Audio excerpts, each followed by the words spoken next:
नमस्कार।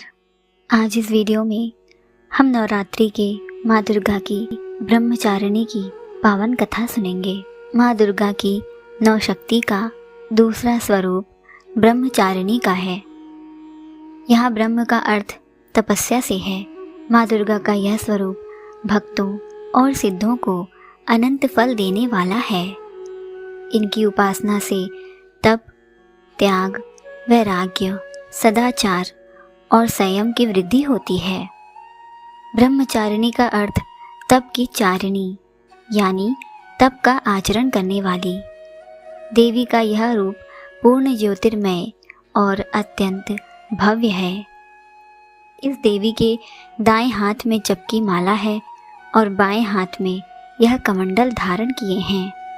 पूर्व जन्म में इस देवी ने हिमालय के घर पुत्री रूप में जन्म लिया था और नारद जी के उपदेश से भगवान शंकर को पति रूप में प्राप्त करने के लिए घोर तपस्या की थी। इस कठिन तपस्या के कारण इन्हें ब्रह्मचारिणी नाम से अभिहित किया गया। 1000 वर्ष तक इन्होंने केवल फल फूल खाकर बिताए और 100 वर्षों तक केवल जमीन पर रहकर साख पर निर्वाह किया। कुछ दिनों तक कठिन उपवास रखे, खुले आकाश के नीचे वर्षा और धूप के घोर कष्ट सहे। 3000 वर्षों तक टूटे हुए बिल्व पत्र खाए और भगवान शंकर की आराधना करती रहीं। इसके बाद उन्होंने सूखे बिल्व पत्र खाना भी छोड़ दिया। कई हजार वर्षों तक निर्जल और निराहार रहकर तपस्या करती रहीं।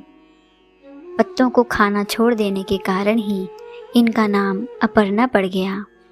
कठिन तपस्या के कारण देवी का शरीर एकदम क्षीण हो गया। देवता, ऋषि, सिद्धगण, मुनि सभी ने ब्रह्मचारिणी की तपस्या को अभूतपूर्व पुण्यकृत बताया, सराहना की और कहा, हे देवी, आज तक किसी ने इस तरह की कठोर तपस्या नहीं की। यह तुम्हीं से ही संभव थी। तुम्हारी मनोकामना परिपूर्ण होगी और भगवान चंद्रमौली शिवजी तुम्हें पति के रूप में प्राप्त होंगे। अब तपस्या छोड़कर घर लौट जाओ। जल्द ही तुम्हारे पिता तुम्हें बुलाने आ रहे हैं। इस देवी की कथा का सार यह है कि जीवन के कठिन संघर्षों में भी मन विचलित नहीं होना चाहिए। माँ ब्रह्मचारिणी देवी की कृपा से सर्व सिद्धि प्राप्त होती है।